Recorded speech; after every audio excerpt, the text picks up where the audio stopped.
নমস্কার বন্ধুরা, আবারও চলে আসলাম আরও একটা নতুন ব্লগ নিয়ে।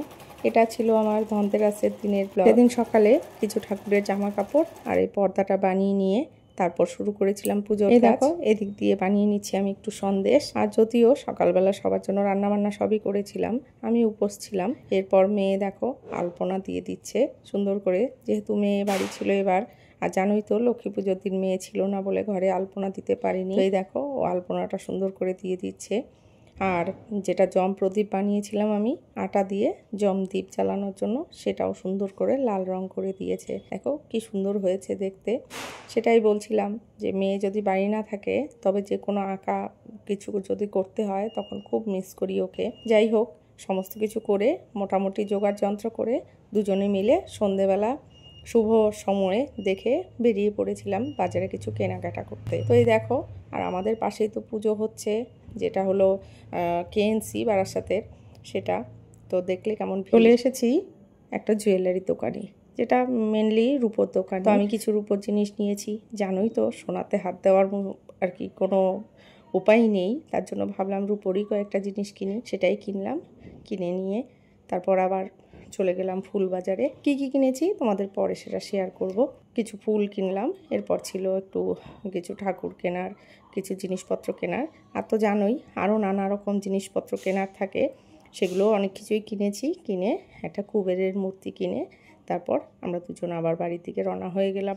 আর দেখো চতুর্দিকে যা সুন্দর লাইটিং করেছে, কেএনসিটা কিন্তু এবার ভালোই করেছিল। আর বাড়ি এসে সমস্ত পুজোর যোগাযন্ত্র করে তারপর শুরু করে দিলাম পুজো।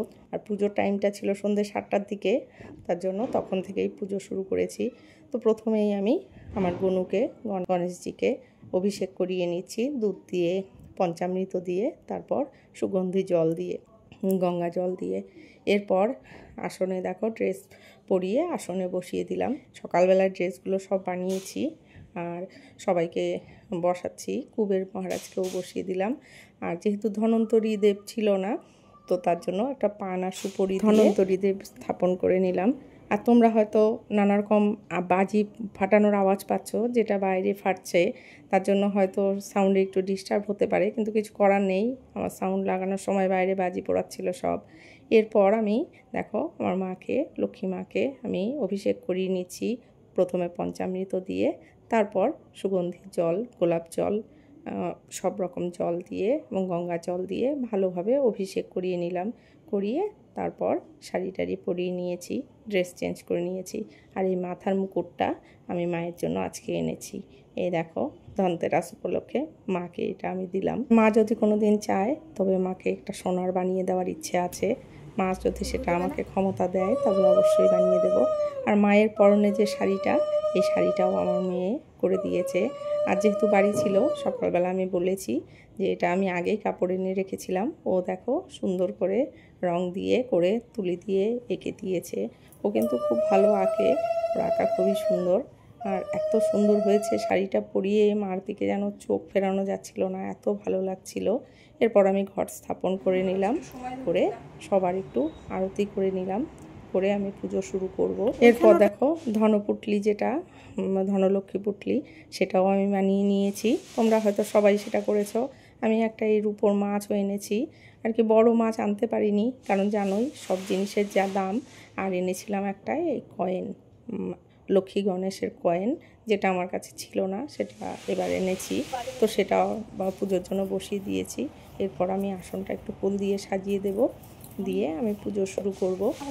আর আমি এক জায়গায় দেখেছিলাম ঘরের গয়না যত থাকবে সেগুলো যেন দুধ দিয়ে অভিষেক করিয়ে বা দুধ দিয়ে ভালোভাবে ওগুলোকে ধুয়ে পরিষ্কার করে তারপরে আসনে দেওয়ার জন্য আমি সেটাই বাটিতে দিয়েছি। আর এই মায়ের জন্য একটা পদ্ম ফুল এনেছি, সেটা পদ্মটা দিয়ে দিই। পুজোটা আমি একা একা করেছি, পুরোহিত ছাড়াই। যেটুকু মন্ত্রপাঠ আমি জানি সেটুকু দিয়েই করেছি, শুধু ভক্তিটাই সাথে বেশি ছিল। আর মন্ত্র তো আমি অত জানি না, যতটুকু জানি ততটুকু দিয়েই করেছি। আর ইচ্ছে ছিল খিচুড়ি করার, কিন্তু খিচুড়ি পায়েস করব ভেবেছিলাম, কিন্তু করে উঠতে পারিনি, কারণ বিকেলবেলা বাজারে গেছিলাম। আর বাজারে এতটাই ভিড় ছিল, সবাই যেন কিছু না কিছু কেনাকাটা করতে গেছে। যেমন সোনার দোকানে ভিড়, তেমনি রূপোর দোকানে ভিড়, তেমনি মুদিখানার দোকানে ভিড়, ফুলের দোকানে ভিড়। আর কি কোথায়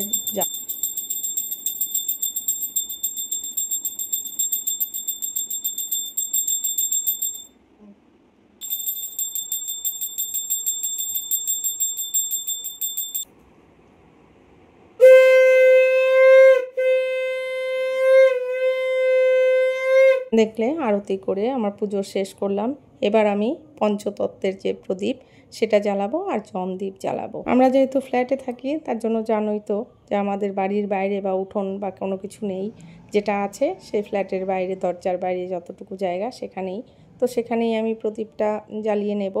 আর 5টা প্রদীপ যেটা পঞ্চতত্ত্বের সেটা 5 কোণে আমি জ্বালাবো, জ্বালিয়ে তারপর আর দরজার বাইরে আমি জ্বালিয়েছিলাম যেটা জমদীপ সেটা। আর দেখো আমার মেয়ে যে আলপনাটা দিয়েছে, দেখেছো কি সুন্দর হয়েছে, খুবই সুন্দর আলপনা করেছে আর কি, দেখেও ভালো। তোমরা কে কে জমদীপ জ্বালিয়েছো, পঞ্চতত্ত্বের প্রদীপ জ্বালিয়েছো তোমরা জানিও। আর যারা ভিডিওটা দেখতে দেখতে এই পর্যায়ে চলে এসেছো তাদের বলবো যে চ্যানেলটা সাবস্ক্রাইব করে নিও, সাবস্ক্রাইব করে আমার পাশে থেকো।